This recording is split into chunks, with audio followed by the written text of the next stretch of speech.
Ahojte, dneska si môžeme niečo povedať o našich lietajúcich balónikoch, na ktorých ste sa veľa pýtali, že ako sa nafúkujú.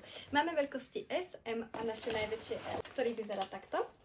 A na nafúknutie nám stačí takúto pumpičku, ktorú bežne používate na nafúknutie gum na bicykloch alebo na loptu, ktorá bude mať takýto tenký koniec.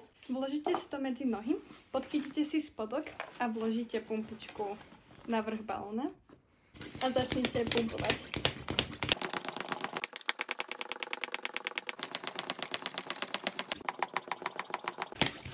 Fúchate, dokým sa nezdá dostatočne veľký.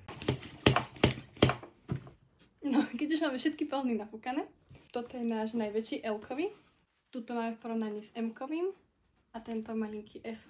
Zavisíte si ich veľmi jednoducho, rozbalíme si. Priesvitný silon si omotáte okolo háčiku na pozícii, ktorej chcete mať balón